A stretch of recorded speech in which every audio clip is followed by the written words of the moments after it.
66절부터 71절 끝절까지입니다. 누가복음 22장 66절부터 71절 끝절까지 되겠습니다. 다 같이 합독하시겠습니다. 이제 시작. 날이 새매 백성의 장로들 곧 대제사장들과 서기관들이 모여 예수를 그 공회로 끌어들여 가로되 내가 그리스도여든 우리에게 말하라. 대답하시되 내가 말할지라도 너희가 믿지 아니할 것이요 내가 물어도 너희가 대답지 아니할 것이라. 그러나 이제후로는 인자가 하나님의 권능의 우편에 앉아 있으리라 하시니 다 가로되 그러면 내가 하나님의 아들이냐. 대답하시되 너희 말과 같이 내가 그니라. 저희가 가로되 어찌 더 증거를 요구하리요 우리가 친히 그 입에서 들었노라 하더라. 아멘.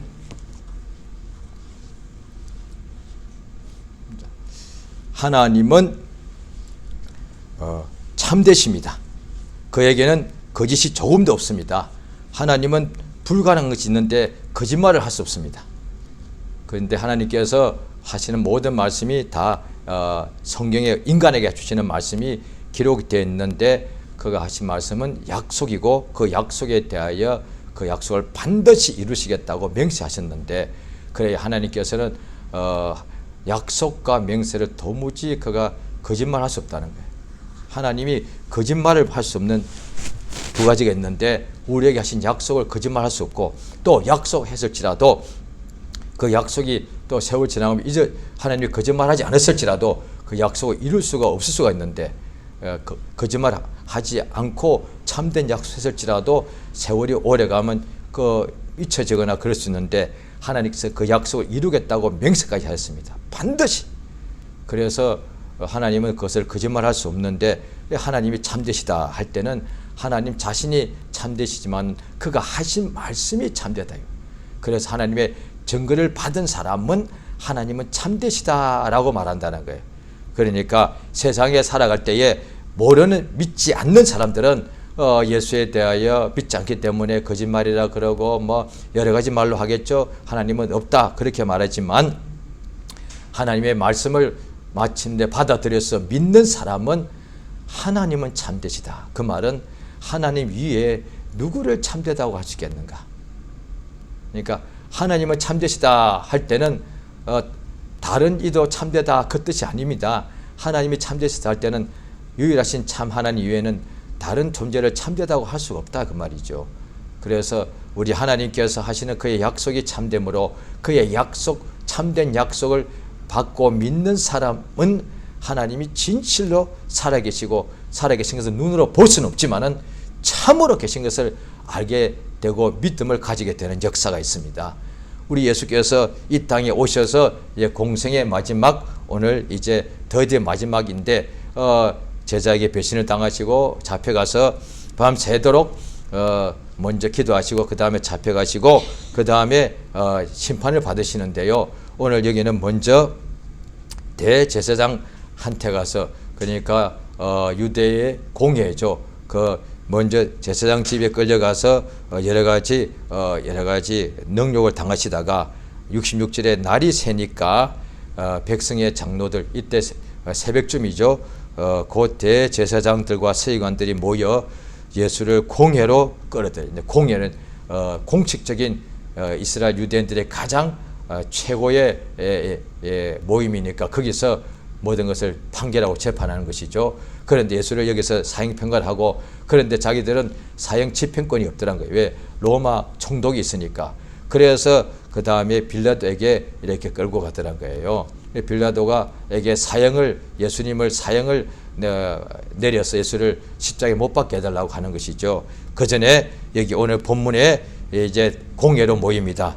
모여서 그들이 예수에게 뭘 질문하는 거 하니 당신이 그리스도였던 우리에게 말해달라는 거예요. 그러니까 당신이 그리스도가 맞느냐 이 말이에요. 지금까지 3년 반 동안에 모든 믿는 사람들이 예수님이 그리스도인 것을 다 믿고 따라서 온갖 역사와 구원과 제사함과 그 다음에 각색 병이 고침받는 많은 이적을 체험했는데 3년 반 동안에 예수님이 거의 매일같이 그 소문 역사가 엄청났는데 또 이들은 아직도 믿지 않고 모르는 거예요. 그래서 예수님이 이제 직접 만나서 공회로 불러가지고 예수를 끌고 와서 당신이 그리스도였던 밝히 말해달라. 그 예수께서 뭐라고 대답하시느냐? 내가 말할지라도 너희들 안 믿는다. 예수님이 대답하지 않으시는 것이 아니라 내가 말할지라도 예수님이 하나님 아들이 세상에 직접 와서 하나님의 백성들에게 직접 말해도 너희는 믿지 않는다는 거예요. 하나님이 아시는 거죠. 하나님은 전지자라서 다 알고 계십니다. 그런데 이 성경에 똑같습니다. 비슷한 것이 부자가 있었는데 한 부자가 있었고 매일같이 화로 연락했는데 누가복음 16장에 나오죠. 그 집에 그 앞에 나사로라는 사람이 있었는데 온몸이 헐어서 그런데 그 막 그냥 너무 비참한데 개가 와서 그 헌대를 핥더란 거예요. 그런데 이 나사로가 부자의 집에 매 화로에 잔치를 하니까 그 상에서 떨어지는 뭔가 부스러기라도 뭔가 얻어먹으려고 했단 말이에요.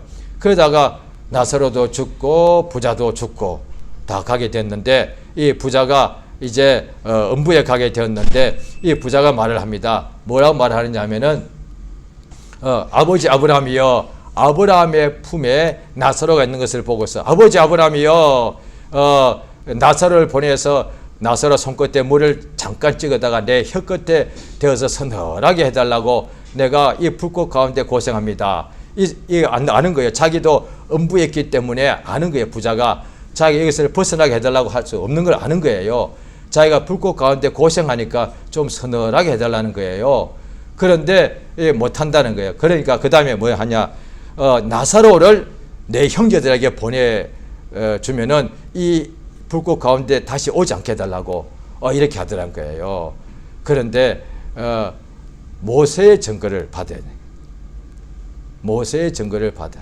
그러니까 모세의 증거를 받지 않는 사람들이 이미 하나님 말씀을 받아들이지 않는 사람이 나사로가 죽은 사람 살려놔도 그거 안 믿는다는 거예요. 그러니까 모세의 율법을 받은 유대인들에게 약속대로 예수가 오셨는데 그런데 그 중에 율법을 아래서 순종하고 믿던 자들은 예수를 다 율법을 믿으니까 예수를 믿을 수밖에 없죠. 왜? 율법에 하신 약속이 그리스도니까. 약속하기를 너의 형제 중에 너의 자손 중에 그리스도 모세와 같은 선지자 하나를 내가 세우겠다 했으니까.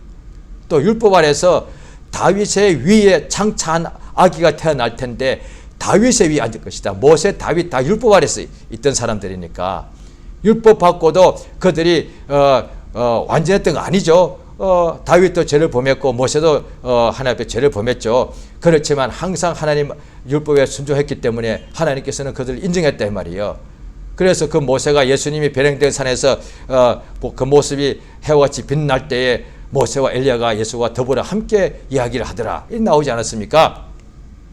그러니까 율법을 믿던 사람, 율법의 증거가 뭐냐니 결국은 그러니까 다 죄인이니까 의인은 하나도 없으니까 율법이 말하는 것은 뭐냐? 의인은 없다니 하나도 없으니까 그러니까 다 죄인이니까 그럼 어때요?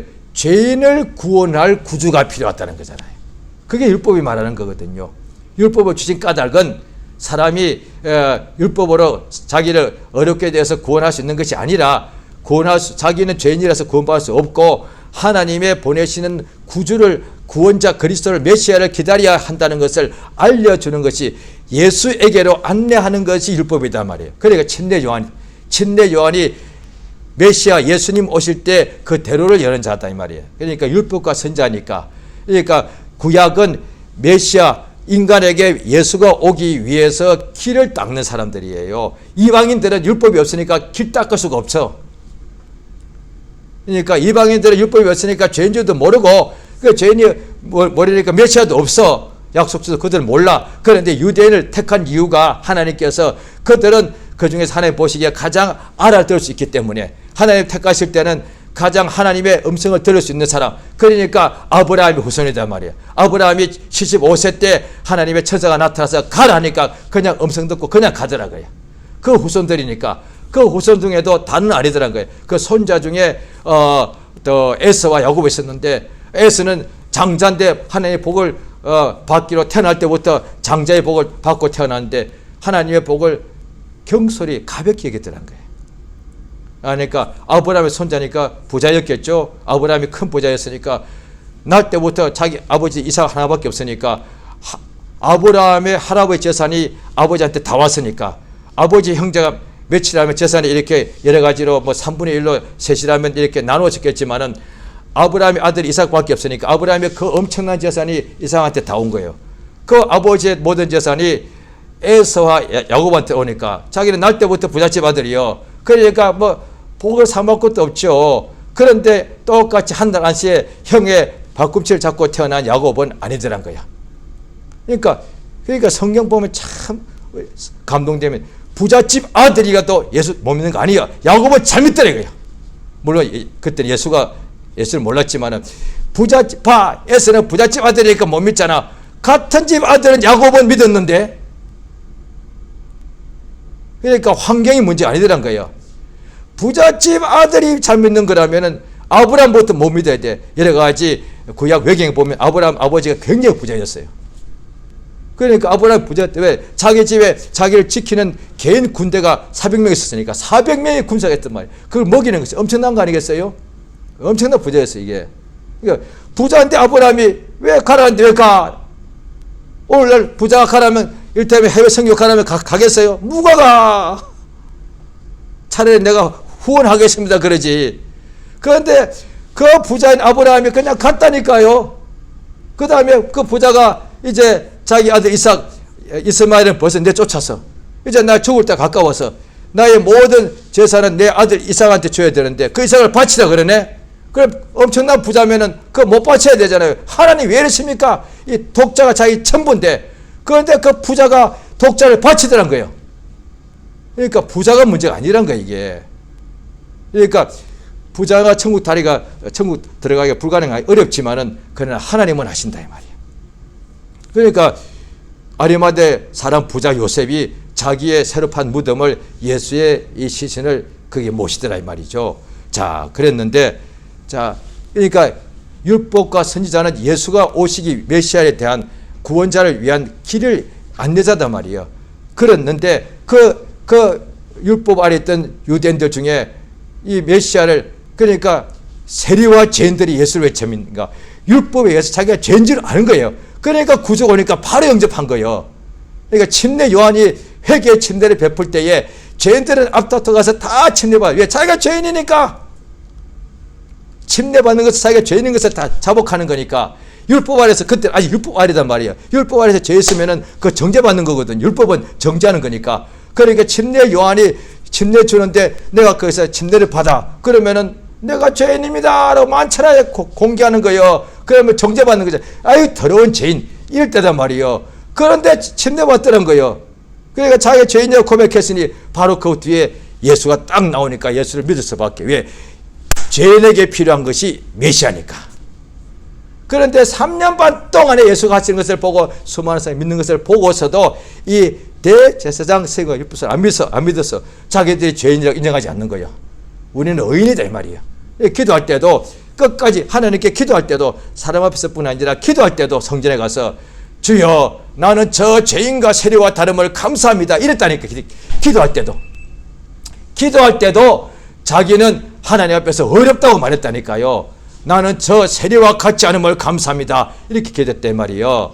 자, 오늘 이 공의 심판 받을 때에 그러니까 대제사장과 세관들이 당신이 그리스도이건 밝히 말해야 할 예수께서 내가 말해도 너희들 안 믿는다. 3년 반 동안 이 똑같은 것이 요한복음에 나오는데 내가 성경에서 지금까지 계속 말하지 않았느냐. 그러니까 너희들이 이미 내가 말한 것을 들은 사람한테 물어보라 하니까 옆에 있는 사람이 예수를 막 때렸어. 그러니까 지금까지 내가 3년 반 동안에 그렇게 말했는데도 너희들이 믿지 않잖냐. 오늘 이 자리에서 내가 말한다고 너희들이 믿겠느냐. 안 믿는 자 이 말이에요. 그 다음에 내가 물어봐도 너희가 대답지 않을 것이다. 그러니까 또 하나님이 말씀하는데 우리 인간은 믿어야 되는데 그러니까 내가 말할 때 듣는 것 예수가 하나님이 말씀하실 때 우리 인간끼리는 말할 때 이 사람아 지금 내 말 듣고 있어? 이러는데 하나님이 인간에게 말씀하시는데 그걸 듣고 있는 것을 어떻게 알 수 있느냐. 믿은 사람이 그 사람이 들은 사람이야. 안 믿는 사람은 안 들은 거야. 내가 말할지라도 믿지 않을 것이다. 그러면 아무리 말해도 소용없는 거예요. 예, 하나님 말씀을 목적은 그 말씀을 듣고 믿음이 나게 하는 게 목적인데 안 믿으면 그것이 소용없고 오히려 개에 돼지에게 진주를 던지지 말라 했단 말이야. 오히려 하나님 말씀 전하니까 벌써 예수님이 자기가 물어봤어. 그리스도냐? 그렇다. 그런데 죽였어. 그럼 예수님이 만약에 당연히 이렇게 하셔야 되지만 이걸 피하려면 아니다. 그러면 안 죽는 거예요. 그러니까 예수님이 자기가 예수라고 말해주면 죽는 거예요. 그 다음에 예수께서 말씀한 그러면 또 내가 말해도 내가 믿지 않을 것이고 너희가 또 내가 뭘 물어도 너희가 대답지 않을 것이다. 그러니까 강팍한 것이 뭐냐? 하나님이 뭐라고 말해도 안 듣는 거예요. 자, 누가복음 22장 68절에 내가 또 물어봐도 뭔가 내가 질문해도 너희는 대답 안 한다는 거예요. 그런데 예수께서 말씀해 줍니다. 그러나 이제후로는 인자가 하나님의 권능의 우편에 앉아 있으리라. 이거는 예수님이 말씀하죠. 복음서에 보면 예수께서 계속 마지막 예수님이 십자가에 죽으시고 그 다음에 살아나시고 그 다음에 이걸 자꾸 하늘 보좌에 앉는다라고 자꾸 말씀해 주시는 거예요. 이게 예수 입에서 나온 메시지라니까요. 죽고 배반당하고 고난당하고 죽고 3일 만에 살아나고 그 다음에 하늘 우편에 보좌 우편에 앉는다 라고 자꾸 알려주는 거예요. 예수님께서 앞으로 일어날 일을 얼마나 예수가 친히 말씀해 주시는 거죠. 그러니까 다 가로되 그러면 내가 하나님의 아들이냐? 그러니까 자기도 아는 거예요. 하늘 보좌에 앉다니까 하나님 아들이냐? 모두가 공회에서 전부 다 물어보는 거예요. 그러면 다 가로되 내가 하나님 아들이냐? 예수께서 너희 말과 같이 내가 그다. 그러니까 이들이 어찌 더 증거를 요구하리요? 우리가 그 입에서 친히 들었다. 라고 이는 자기 옷을 찢으면서 이거는 신성 모독이다. 왜? 사람이 하나님 아들을 했으니까. 예수를 이제 십자가에 못 박게 했다 이 말이에요. 예수님이 말씀할 때에 들으면 되는 거예요. 그러니까 인간에게 하나님이 구원을 주시는데 구원의 말씀을 예수가 주시고 그 인간은 구원받은 구원 말씀을 듣고 믿어 구원의 믿음을 가져야 돼요. 역시 하나님께서 육체가 병들었을 때 치료하시는 말씀을 주시는데 병 걸린 사람이 그 치료하시는 말씀을 들어서 치료되는 믿음을 가져야 돼요. 그래야 낫는 거다 말이야. 그러니까 예수께서 이 자리에 딱 필요한 것은 예수님이 3년 반 동안 말할 때 누구는 믿고 다 들었는데 들은 것은 아무 의미가 없어. 그런데 듣고 믿는 사람이 있고 믿지 않는 사람이 있고 믿지 않고 오히려 욕하고 때리고 비난하고 희롱하고 죽이는 사람이 있더란 거예요. 그러니까 예수님이 하나님의 아들 그리스도이신데 그러니까 이 말씀이 그대로죠. 그러니까 여기 물어볼 때 그리스도냐 하나님 아들이냐 물어봤단 말이에요.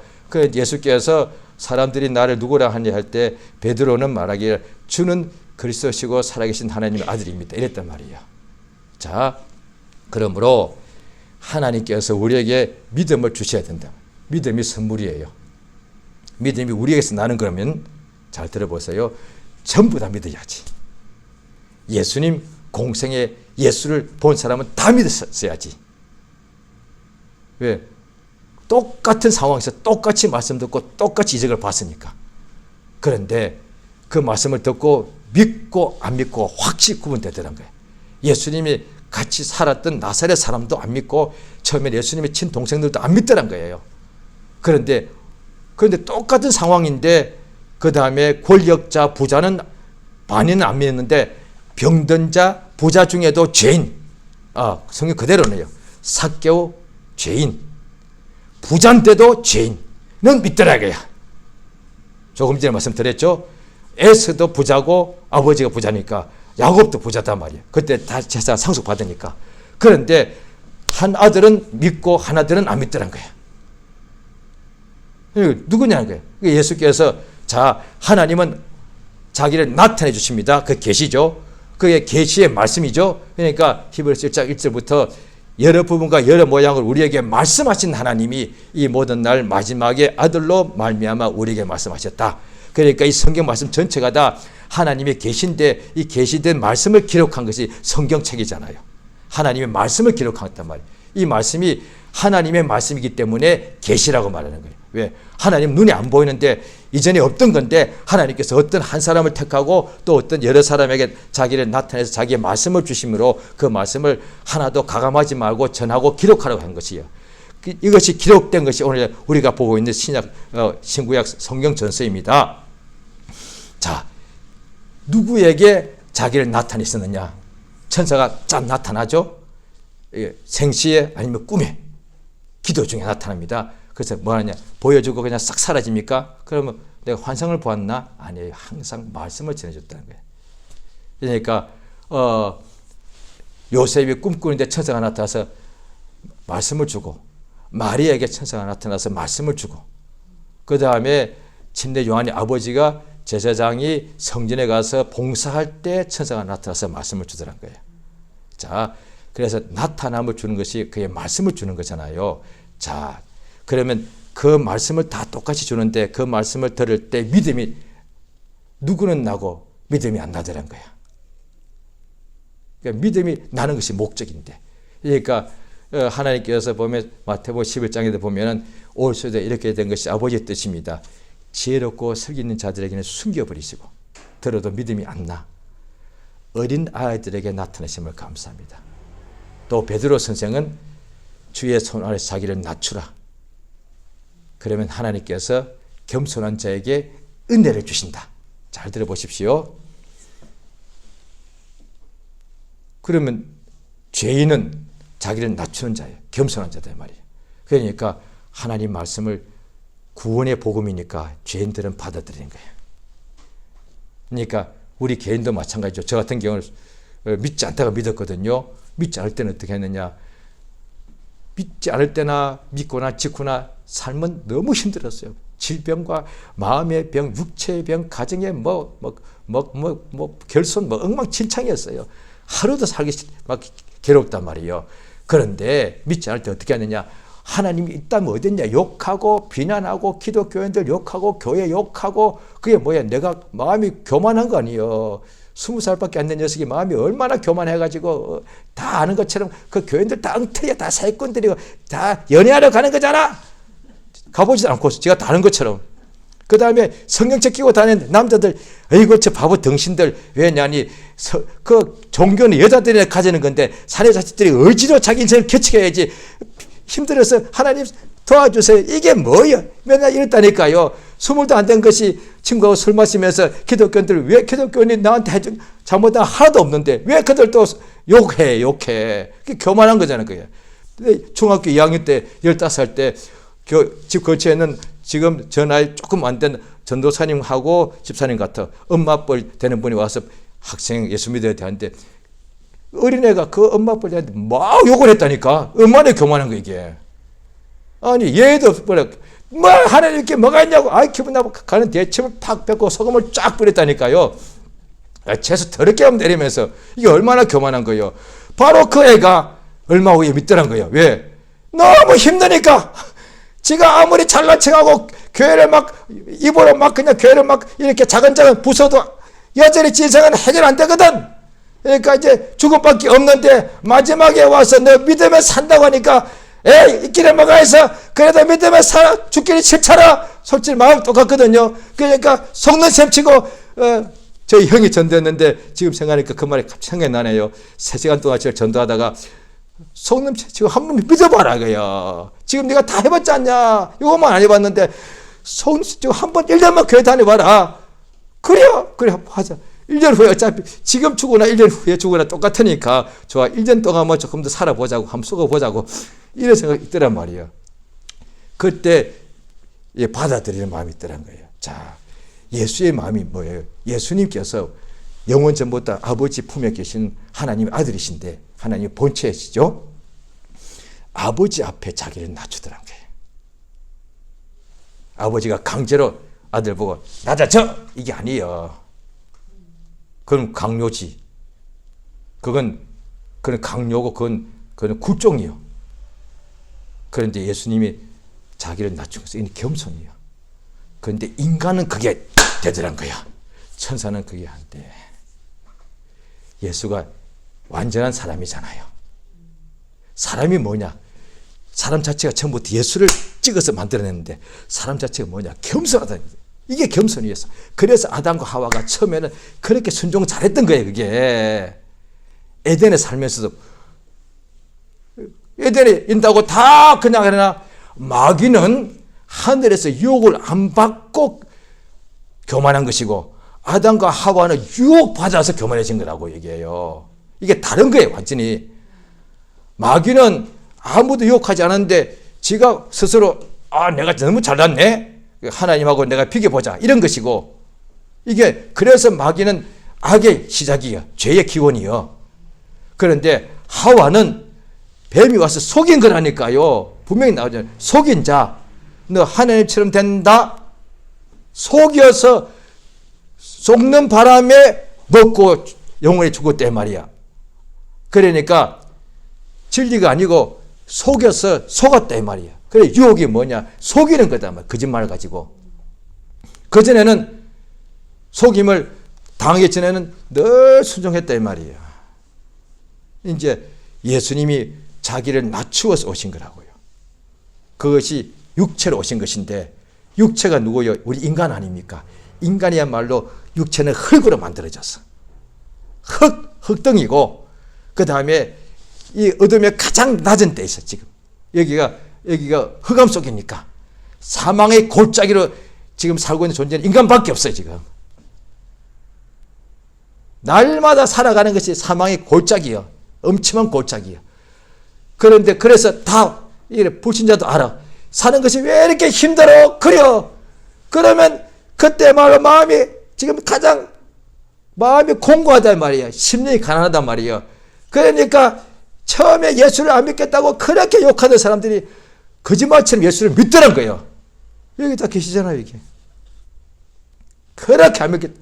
그러니까 하나님 은혜가 막 말씀이 주어지니까 하나님의 은혜의 말씀을 받아들이는 것이 그의 믿음인데 하나님은 모두에게 말씀을 다 주시는데 누가 믿음을 가지고 누가 가지지 않는가? 상황 때문에 환경 때문에 아니에요. 심령이 가난하고 마음이 겸손한 자가 받아들이더라는 거예요. 그러니까 지금도 성경 그대로 딱 나와 있어요. 인간에게 다 자기를 낮추면은 바로 은혜를 주시는 거예요. 이게. 그렇게 돼 있어요. 그러니까 구약에도 나오잖아요. 나아만 장군이 딱 왔는데 병 고치라고 그 먼 길 온 거예요. 문둥병 고치러. 그런데 선지자가 내려오지도 않고 그 7번 요단강물에 가서 들었다 나가 씻다 하라. 그러니까 기분 나빠서 야 가자. 그러니까 옆에 있는 그의 부관이 아버지요. 이보다 더한 것도 해라고 하지 않겠습니까? 그래요. 그래서 자기 그게 딱 나아만이 처음에는 장군이고 2인자고 그 다음에 장군이고 그 다음에 교만했단 말이에요. 문둥병자임에도 교만한 거예요. 문둥병 없었으면 얼마나 교만했겠어. 그런데 문둥병 그래도 그렇게 교만한데 그러니까 안 나은 거 아니에요. 그래서 그냥 가려고 하다가 말 듣고 참 은혜 받은 거예요. 그 말 듣고 돌이킨 거예요.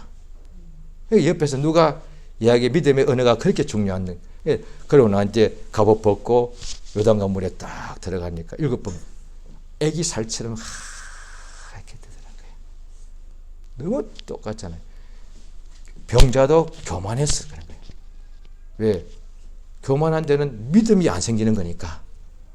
불평하거나 교만하거나 걱정하거나 믿음이 안 생기는 거예요. 왜? 믿음이 있다면 불평, 교만, 염려가 없는 거니까.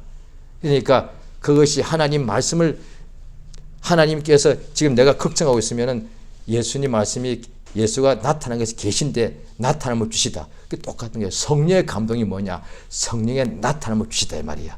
성령 우리 속에 지금 계신데 내가 성령 받고 싶으면은 성령이 나타난 것도 내가 마음을 낮추면 바로 임하는 것이고 그래서 어떤 사람이 내가 성령 받고 싶은데 가만히 있는 거야.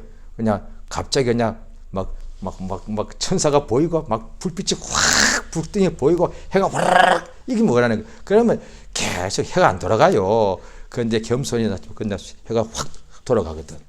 그 다음에 성령 받았어. 낮출 때는 성령이 역사 속에서 나타나.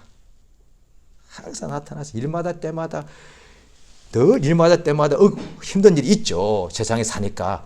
그런데 성령이 나타나시기 때문에 성령의 감동이 뭐냐? 성령의 나타나심이 때문에 항상 감동 주시기 때문에 항상 괴로움 속에서도 막 감사가 나오고 힘든 중에서 막 찬양이 막 나온다니까요. 그런데 걱정하고 염려하거나 교만하거나 등등 하고 있으면은 성령의 역사 감동이 없어. 성령의 나타남을 안 주시는 거야. 그러니 그 상태 그대로 있는 거예요. 그러니까 성경 신구약 그대로 됐어요. 아담부터 자기를 지금 낮추는 자기가 육체가 있고 연약하고 자기가 죄인인 것을 깨닫고 신하면은 바로 그러니까 예수를 십자가에 못 박아라. 예수를 조롱하고 침뱉고 때린 자들이 그 다음에 베드로가 설교할 때 그러면 우리가 어찌할꼬 돌이켜 죄 회개하고 죄 사함 받아라. 그러면 유쾌하게 되고 성령 선물을 받는다. 마찬가지. 예수를 죽여라 했던 사람도 베드로 설교 듣고 그럼 우리가 어떻게 하면 돼? 회개하고 자기를 낮추는 거야. 그러면 죄 사함 받으면 바로 성령이 임한다 말이에요.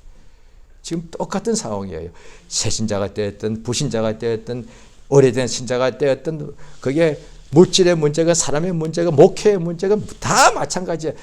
우리 하나님 우리에게 은혜 주시는 분이셔요. 정죄하고 하고 심판하지 않고 형벌 안 주시고 지금도 부신자건 신자건 한결같이 햇빛과 비 주시고 은혜를 한량없이 베풀어 주시는 분이세요. 사람 차별 안 해서요. 그럼 하나님이 주시는 은혜를 받아들이는 것이 받기만 하면 되는데 이게 믿음이셔야 된단 말이에요. 그럼 누가 이 믿음을 가지느냐? 심령이 겸손한 자. 심령이 가난하다? 이게 뭐냐니 이 겸손하다 같은 뜻이다 이 말이에요. 그러면 누구냐? 그럼 어떻게 할 줄 알아? 자기를 낮추는 사람. 예수님의 인격이 뭐냐니 자기를 낮추는 것이 예수의 마음이 예수의 마음, 예수의 인격이니까 그것을 우리 속에 주신다 이 말이에요. 성령께서 하시는 이것이 우리 안에 예수의 마음을 주시는 거예요. 그래서 우리는 사람이신 완전한 사람이신 예수를 그대로 본떠서 만들어낸 인간들이기 때문에 우리의말로 천사에게는 예수의 마음 안 주세요. 인간에게 예수의 마음을 주는 거예요. 왜? 자기를 낮추는 거니까. 예수께서 자기를 낮추어서 육체로 오신 것이니까. 육체로 있을 동안에 자기를 낮추는 거다 이 말이에요. 자기를 낮추어서 육체로 있은 이 음부 속에서 하나님의 생명과 영광의 말씀, 진리의 말씀을 받아들이는 거예요. 그러면 사망에 있는 사람이 생명으로 옮겨지는 것이니까. 그래서 항상 주 앞에서 자기를 낮추라는 거야. 어린아이건 어른이건 재물이 있건 가난해도 교만하면 안 되고 부자라도 겸손하면 되는 거예요. 건강해도 겸손한 은혜를 받고 아픈 사람도 교만하면 응답이 없다 이 말이에요. 우리 주 앞에서 그래서 항상 자기를 낮추란 거예요.